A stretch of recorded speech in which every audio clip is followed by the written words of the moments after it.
Well, Kevin, thanks so much for joining me in this episode of Linch with a Leader. It's an honor to have you again. Hey, yeah, I feel like I'm in the illustrious group that's been invited back, and I look at the other guests. I'm like, man, I am not worthy to be in that category. Listen, man, listen, I take all comers, and when they're really good, I love having them back. So it's just a joy. You're one of my favorite people. For those of you guys outside Atlanta, Kevin Scott is a local yokel here.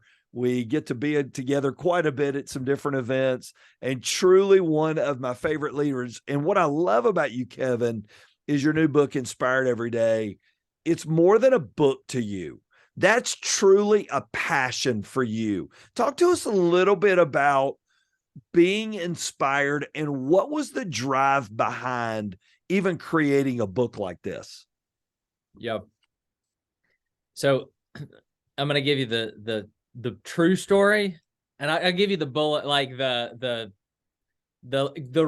public answer in a minute. But let me just be real honest with you for a second. So started ADDO, co-founded it in 2011. ADDO is our company. It's the Latin word for inspire. And I just had this belief that, man, what our world needs is more people to be inspired. I mean, if students are inspired, they perform better in school. If employees are inspired, they perform better. If athletes are inspired, I mean, there's some benefits to it. And Mike, I'm going to just tell you, over the years, you realize that while a lot of people believe that's true, there are a lot of inspiration critics and skeptics out there that would view this, even the fact that we're having this conversation, as the fluffy stuff or the soft stuff. They don't view it as the meat. And when I set out to write this book, what I wanted to do was answer the critics on inspiration and say really two things. Number one, can you measure inspiration? Can you actually say, like, can you tell if somebody is more inspired or not? And then the second question is, if you can measure it, which, by the way, you can, and that's not just according to me, that's according to researchers from the University of Pennsylvania, it's according to Harvard, all these people a lot smarter than me, but you can measure it. And the second thing is, you can show that when people are inspired, their results are better. And that really at the core is the heartbeat behind it. And then if 1 and 2 are true, if you can measure inspiration and it leads to better performance, then how can we reverse engineer our lives in a way that we will show up inspired every single day? And this is a dilemma business leaders are facing. And I know you spend so much of your time, Kevin, going out into the marketplace and consulting and working and speaking, finding inspired people. They're not just standing on street corners anymore, are they? No, they're not. I mean, when I talk to any business, they basically will name 2 challenges: supply chain, and I can't help you with that. And the second one is labor.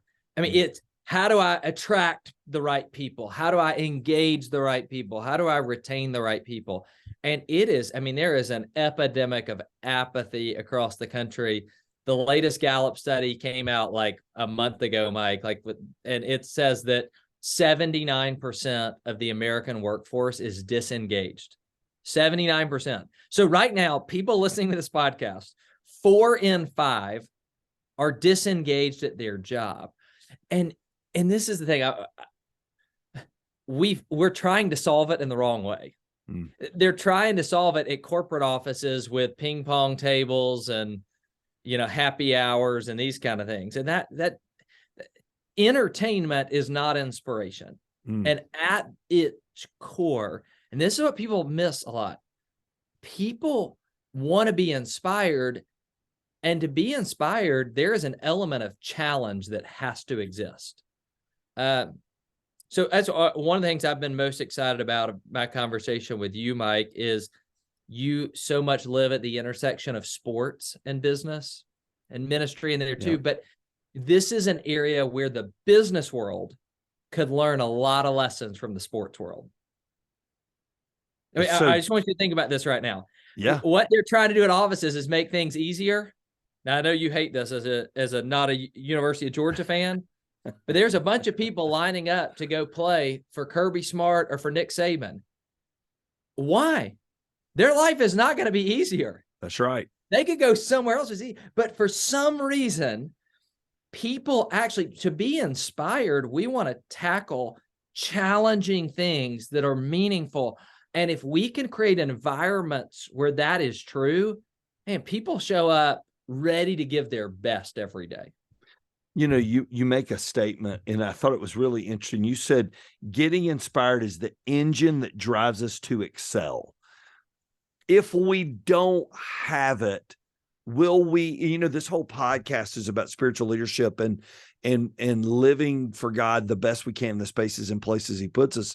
If we can't get inspired with something bigger than us, and we're going to get into those three things that you talk about, will our engine ever properly function in life?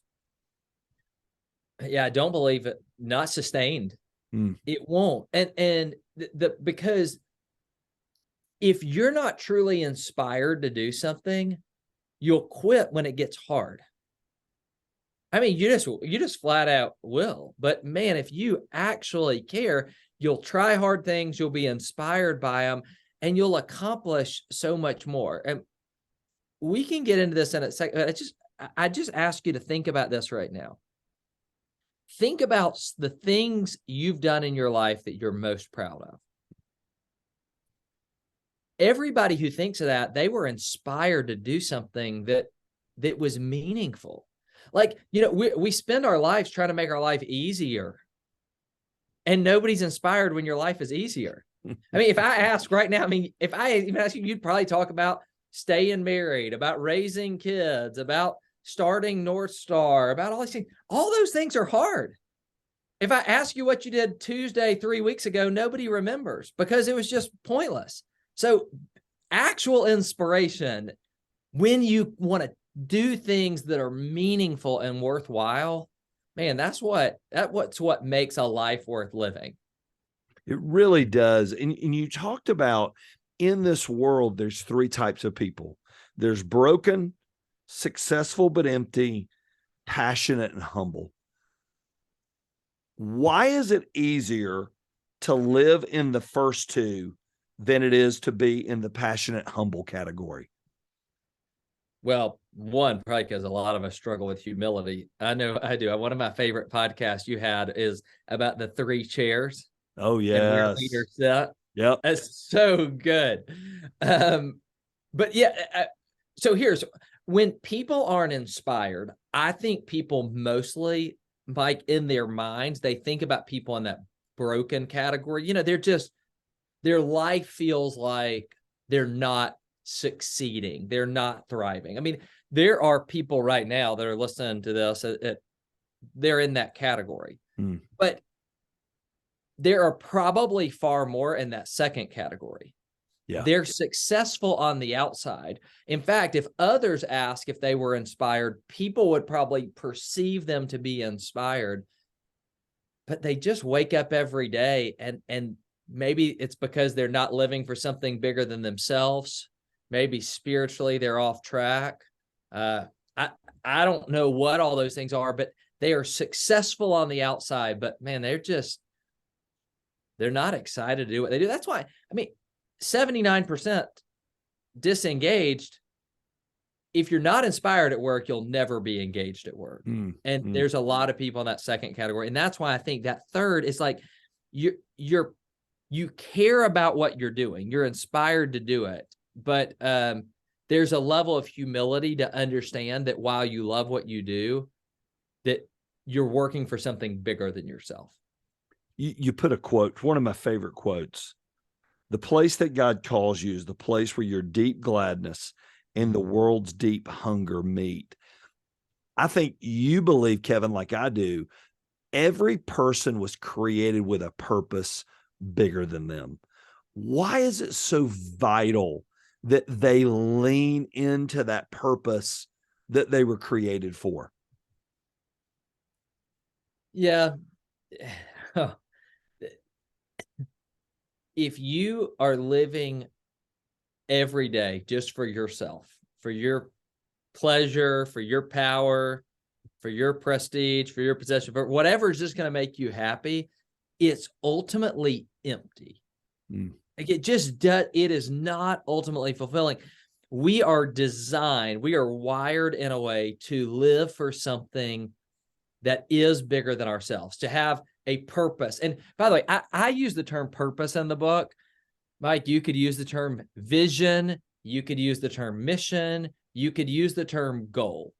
And while each of those we could haggle over definitions, while they each maybe are technically different, they function in the same way in that they are something out there that is drawing us toward them. It's something we're aiming for, that we're shooting for.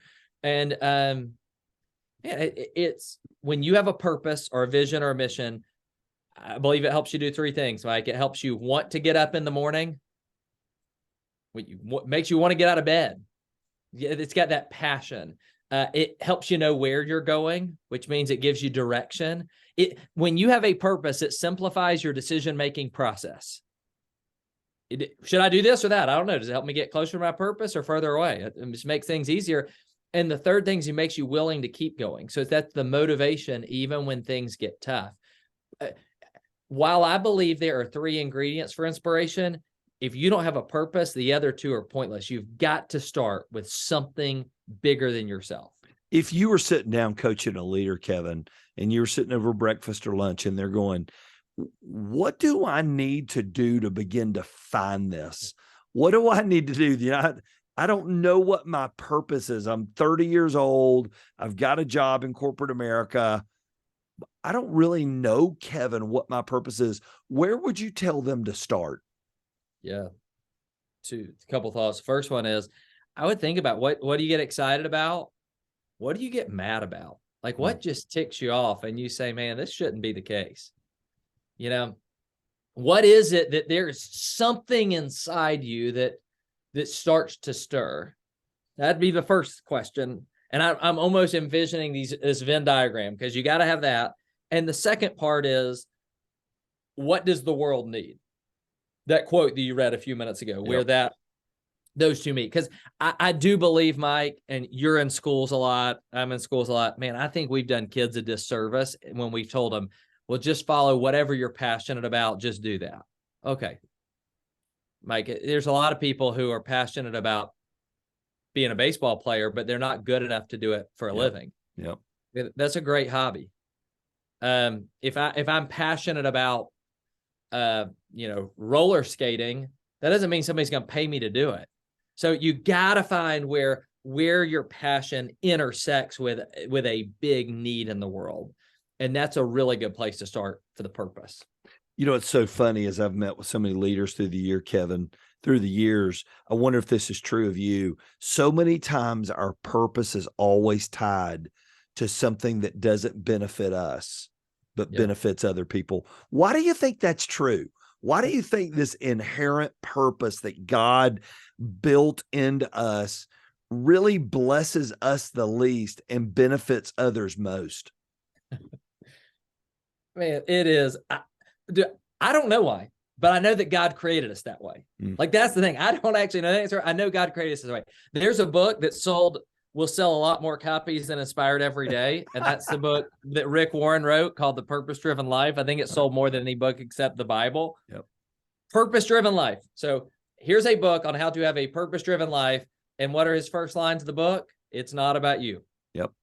So even that, a whole book about purpose tells you a purpose. So, and I think as a believer, this is something we get naturally, but you got to understand, like, even if you're not a believer, this applies to everybody, because a purpose that's about you is ultimately not satisfying or fulfilling. Why do you think that is? Why do you, because it almost doesn't seem right. You would think, well, if it is about me, it would be incredibly fulfilling. Why do you think it's not? Why do you think at the end of the day, people look in the mirror and go, really, is this all that there is? Yeah. I mean, the thing is, if it's about me, then it's going to die in a few years.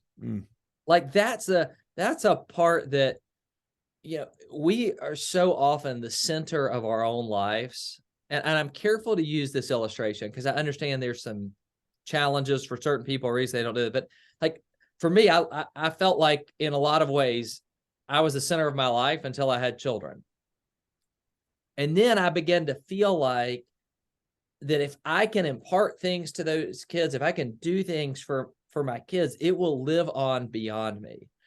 And when we understand that every single one of us is going to die at some point. Now, this is a real exciting podcast, isn't it? When we start talking about dying soon, nobody wants to hear that. But I mean, that's the truth, is we've got to come face to face with the fact that we're not going to be here forever.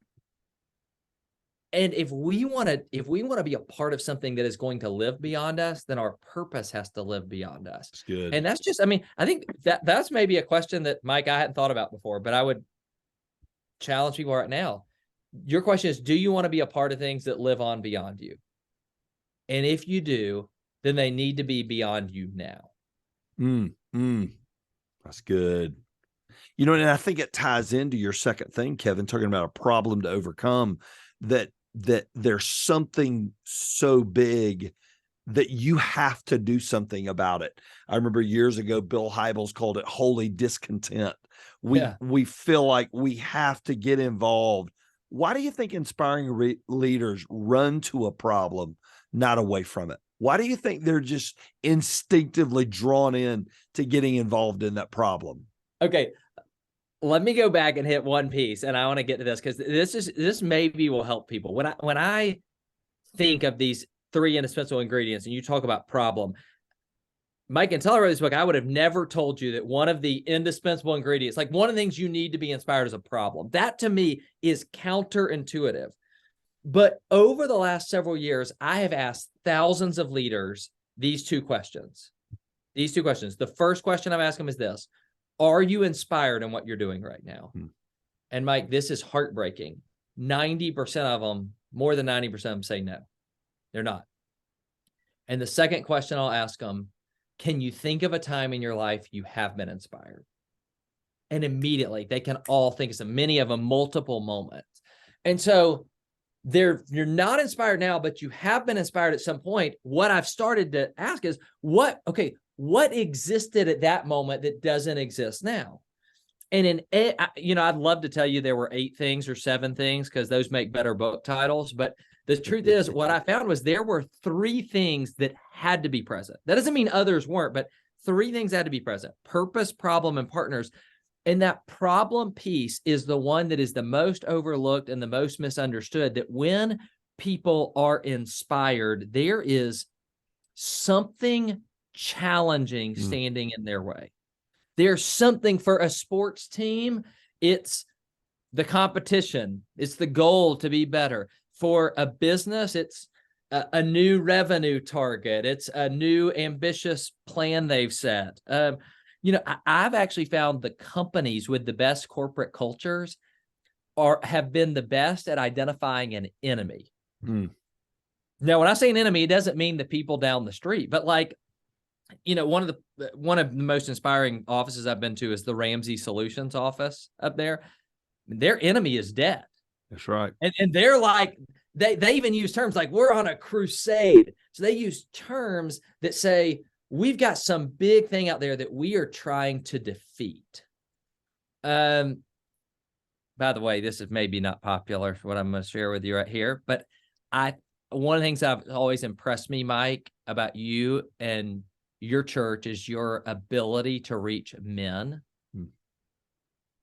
Men in particular want to be a part of tackling big challenges. You remember these books like Wild at Heart and all this. And for some reason, man, we've made church and Christianity soft.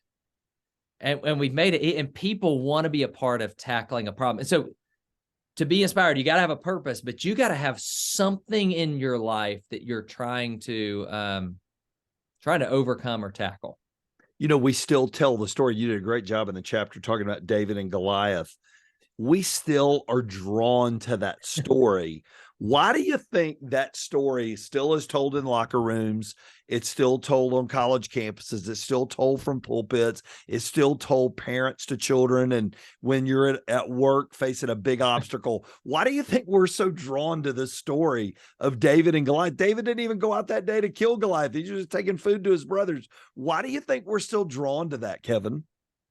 Man, there are so many reasons to back there. I mean, number one, we love the underdog story. I mean, if it's not my team, I'm cheering for the underdog usually. So we love that. Number two, we love that obstacle was big. Like if David would have beaten another guy that was smaller than David, nobody would ever tell that story. It would not be compelling. The story is in part exciting because the size of the problem was so big. I mean, I open, I don't remember if this is bad. It may be in the opening of the book, but I take a quote from Donald Miller's book called A Million Miles in 1,000 Years. And he basically, are you familiar? Have you read that book? I haven't read it. No. This is a good, so Donald Miller is the guy that wrote a book called Blue Like Jazz. And it became a New York Times bestseller. And then the movie people said, we should do a movie about your life. And they came to do a movie about your life, and they're like, about Donald Miller's life. And they're like, here's the problem. Your life is too boring for us to do a movie about. We don't want to do like, if David had stayed in the field with the sheep, nobody would have ever done a movie about his life because it wasn't compelling. And he says in his book that if we wouldn't go watch a movie about something that's boring like that doesn't have a big challenge, why do we try to design our lives that way? And I think that's a question each of us have to. The reason, I'm going to step on some toes for a second. The reason there are some guys that are still telling stories about their high school football championship 30 years later is because they haven't tackled a problem that big since then. And the reason they're not inspired is because at some point, whether life beat them down and they're broken, or maybe they found success, but they're empty, but they have just for some reason stopped tackling big challenges. And they wake up every day just like, well, I'm going to just go through the motions. And I just don't believe, at my core, I do not believe God created us to wake up every day and go through the motions. You told a great story, Kevin, about cows in Buffalo and how they each, this is great. You told this at Lunch with the Leader one time, how they respond to a storm coming. Tell everybody about this. This is really, really good. You know, I hate telling this because I feel more like a cow than a buffalo in this. It's a lot easier to tell this on a podcast. This is fascinating. Like, people can look this up. This is a true story. Cows and buffaloes both respond differently to storms. So when a cow, I use this example, when a cow senses a storm coming, and let's say that the storm is moving from west to east, when the cow senses the storm coming, its default is to move east. So to run away from the storm. So as the storm is coming, it's trying to move away from it. The problem is the cow is slow. The storm is faster. The storm ends up catching up. And so by the time the storm catches the cow continues to try to outrun it. And basically the cow ends up spending a heck of a lot more time in the storm. But they would have been better off just standing still. Yep. But they keep moving, and so they stay in the storm forever. Okay, the buffalo is the opposite. The buffalo senses a storm coming from west to east, and the buffalo begins to move toward the storm. And because the buffalo is running one direction and the storm is running the other, the buffalo will actually spend less time in the storm because of the way that it confronts it. That's right. And, you know, this is not like, hey, try to be a bull in a china shop or but think about your willingness to confront challenges head on. Can I give you two thoughts on that? Yep. Number one, I think it's Tim Ferriss said it this way. He said, a person's success in life can often be measured by the number of uncomfortable conversations he or she is willing to have each day. I'm going to say it again because I need to hear it because I struggle with it. A person's success in life can often be measured by the number of uncomfortable conversations that he or she is willing to have each day. We got to be willing to tackle challenges head on. The second thought about that is, if we're doing things that are really meaningful, I think we're willing to push back or tackle things that are more difficult when we believe in them. Mm. This isn't like just challenging for challenging's sake. It's got to be, this is where purpose and problem intersect, because it's not problem for problem's sake. It's problems that I need to overcome to get me closer to my purpose. That's good. I know sometimes the only uncomfortable conversations you and I have are talking to each other about uncomfortable conversations. I realize that you and I talking about this. I mean, I am not wired that way. No, but it's right though. I totally agree. But we respect people. I heard a sermon one time by some charismatic preacher who had these 3 topics. You can steal this at some point. He talked about promise, problem, provision. Promise, problem, provision. And he says you can look at a pattern in God's word where God makes a promise. Child of God faces a problem. And how they react in the problem determines how long they stay in it until they get to their provision. That's good. And I believe there is something to that in life. We've got a purpose, maybe, then we have a problem, and the way that we react to that problem affects really how quickly or whether or not we get to the purpose. As you talked about the purpose and the problem, you also talked about we all need partners that push us forward. We can't do this alone. God created us to live in community, to do this with somebody else. And I loved your Brene Brown, connections while we're here. We're hardwired to connect with others. It's what gives purpose and meaning to our lives. And without it, there is suffering. You talked about men. Why do you feel like so many men, Kevin, feel like, well, I'm going to have a big purpose and I'm going to have a problem I'm going to tackle, but I really just want to do a solo ride on this deal? Why do you think guys pull back from those meaningful relationships with other men? What would you say? Yeah. Ego, power, and control. Ego, power, and control. And I those are not all the same. They're all different. Ego is, if I have to work with somebody else, I may not get all the credit. And man, we love credit and applause. That's right. I do. Power, man, working with somebody else, you got to share. You got to get everybody on the same page. It's a lot easier just to call the shots on your own. And that control is similar to that. We don't want somebody else to get too close to us or be able to influence. So I think men struggle with this maybe more, but this loneliness thing, Mike, is one of the saddest things in the world. I saw a study within the last several weeks that in high school right now, 1/3 of high school girls have contemplated suicide in the last year. 1/3. Life is not meant to be lived alone. And we are more digitally connected and more isolated than we've ever been. And if we don't get this piece right, all the purpose and problems and all that won't mean anything if we don't have somebody to share it with. And when I say this, I just want to that could be a spouse, it can be a friend, it can be a coworker, it can be a client or a customer. You may be a person that works on your own, but it's about being in relationship with the people that we are interacting with. And you've been intentional about that, Kevin. I mean, we've been in a leadership group together for a couple of years, even though they're on a little break right now. Why has it been so vital to you to have other like-minded guys around you that are really not even in your industry? They're all in very different industries.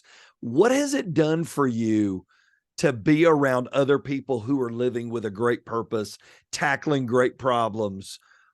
How's it inspired you, even in your journey, just being around them? Yeah, I think it's helped in a lot of areas. I think maybe you think about that concept of iron sharpening iron, which, Mike, I've heard that verse for my whole life. Iron sharpens iron. Two people make each other better. And then one day, my wife asked me to sharpen knives at our house. which was a mistake. First of all, I don't think she could have done a lot better than I could have. But I'm watching that process and I'm like, this is not a good process. Like they're like rubbing against each other in a way that causes friction and basically takes off certain edges to make something sharper. Being around other men like that, it's helped sharpen me. So it helps me see other people have challenges. I think that's probably maybe one of the biggest is like, it's not just me. And I think there is something about when you're after other people that are getting after something. They did it. One of our mutual friends, mine and yours, is a guy named Eric Blumenthal. And he told me this question that he loves asking right now. Who in your life is winning right now? Who in your life is winning right now? He said, because I want to be around people who are winning. And I feel like that's also a good challenge. Like being around a group of guys who are, when you feel like, I just want to phone it in today. It's like, no, man, they're going after something. I need to be doing that as well. Do you find yourself as you get older as a leader, Kevin, wanting to be more on cruise control than you were when you and Garrett were just cranking it out and you were first starting as a young single guy out of college? Do you find this is a little different at your age now than when you first began ADDO? Yeah. And I think there are two reasons, one healthy and one not healthy. The first reason I think is, and this is the healthy one, is, before I'm married and have kids, if I'm honest, and I still have this tendency a little bit, but I find a lot of my self-worth or how people, how I view myself based on the opinion of others. And so part of the motivation to get after it is like, man, I hope people they're impressed that they think I did something. And I do think there's something that's healthy about not being driven by that as much. So that's a positive thing. But the other part of it is I find myself tired a lot. You're laughing at me. You're laughing because, I've got a 4.5-year-old, a 2-year-old, another one on the way, involved at church and at work. And there's all these things that I find myself tired. But I think a lot of times as we get older, we can mistake activity for accomplishment. And because we're doing more things, we assume we're doing the right things. And I think there's a lot of us, myself included, that are filling our schedules with a lot of things that aren't always the right things. You did a really good job in the second half of the book. You talked about if your purpose fades. And I think for all of us as we age, we feel like our purpose fades a little bit. It definitely has to get reclarified. But you said the danger of that is you become aimless. Yeah. Why is aimlessness? And you think about midlife crisis. You think about men, especially that go through the season of, I don't even know why I'm here. Am I just a paycheck dad? Is the kids are little? My wife and I aren't connecting like we used to connect. Why is aimlessness so dangerous and so hard to catch at times? What would you say? Yeah, if you're aimless, that means you don't know where you're going. So you may be tackling problems, you may have other people, but you don't know where you're going to end up because it doesn't matter as much, the destination. And that's a really dangerous place to be in. And I think one of the reasons that this happens, and this is men or women, but it happens at that middle age, is because a lot of times we had a purpose or a goal that then we accomplished and we didn't set the next one. And it's like this is what we always wanted to be. I wanted to get to this level. I wanted to be a principal. I wanted to be a head coach. I wanted to be a whatever. And then you get there and you somehow have just, you haven't set another goal or had a new dream or a fresh vision. And to me, that's a sad place to be in. And I think what happens is we look for substitutes in that season. And it's easy because a lot of us listening, we may not fall that, for us, it's not alcohol or drugs or whatever else, but it's just stupid things that are meaningless. It's titles, it's certain cars, it's vacations. And I'm not against enjoying having pleasures in life, but they're not ultimately fulfilling. I remember being in college and watching a passion conference that John Piper spoke at. And I remember thinking, number one, man, that guy is so old. He looked really old at the time and really kind of angry a little bit. But he used this illustration of these, like, he read a Reader's Digest. A lot of your listeners probably don't even know what Reader's Digest is anymore. Read a Reader's Digest article of a couple who had retired to Florida and were spending their time collecting seashells. And he's basically like, what a pointless life.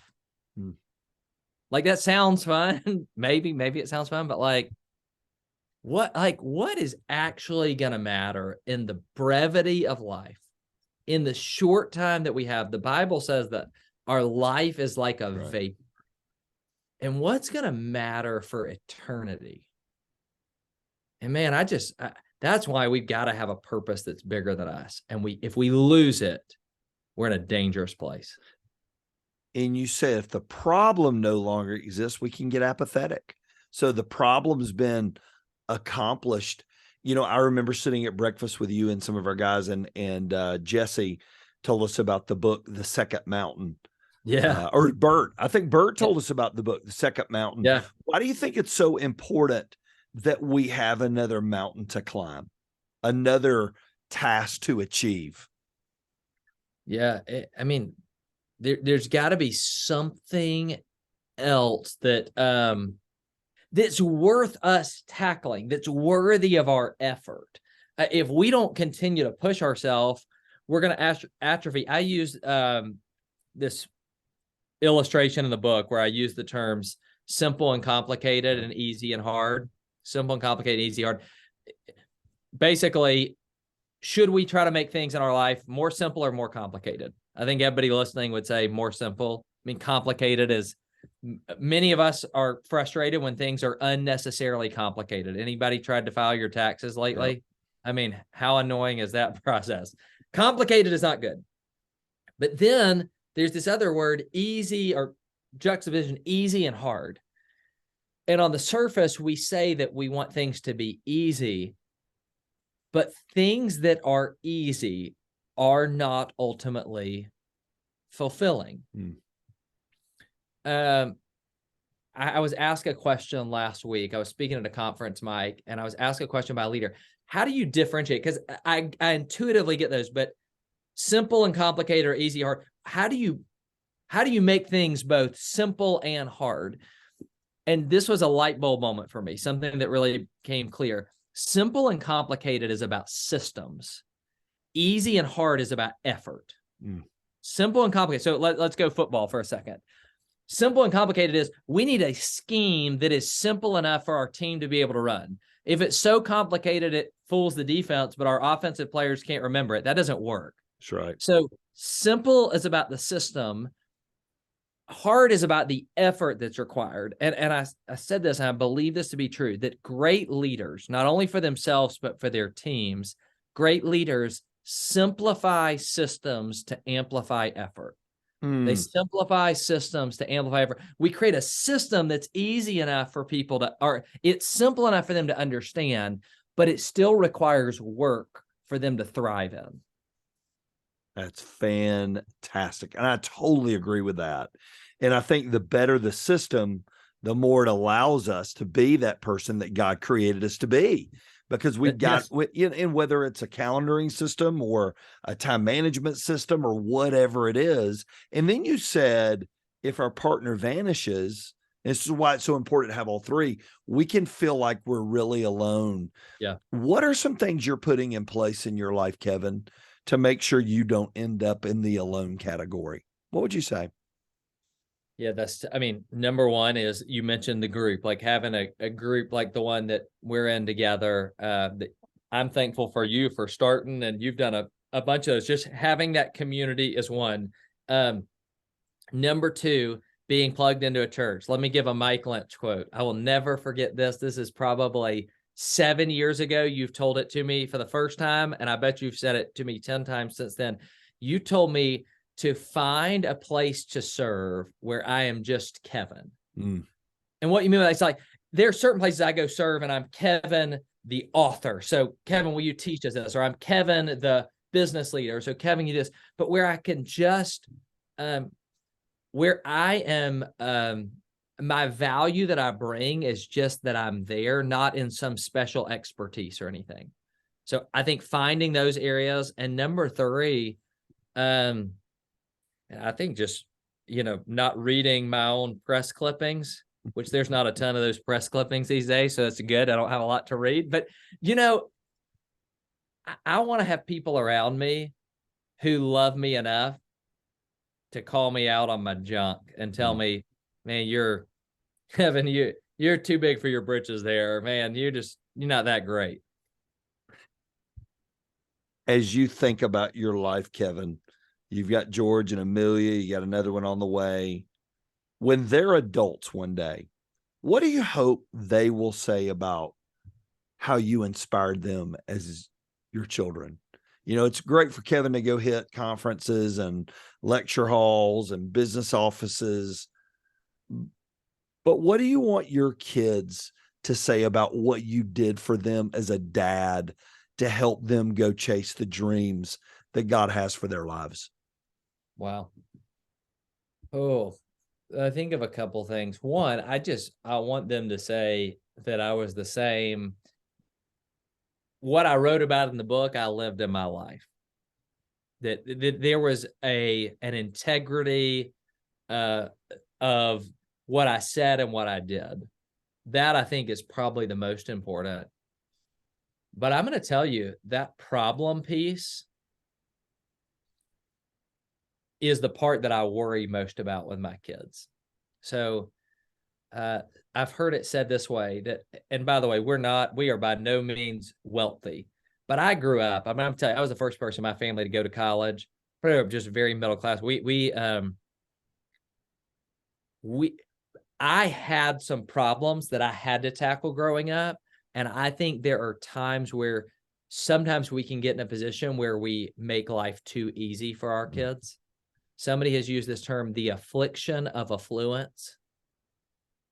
And I want to make sure that I don't rob my kids of the opportunity to do hard things. Man, when somebody runs a marathon, they put a sticker on their car that says 26.2. When somebody runs 1 mile, nobody puts a sticker on their car that says 1.0 because nobody gives a rip. They don't like it. It's you only feel like it's meaningful if you do hard things. And I hope that I will create an environment where my kids will be challenged to do that.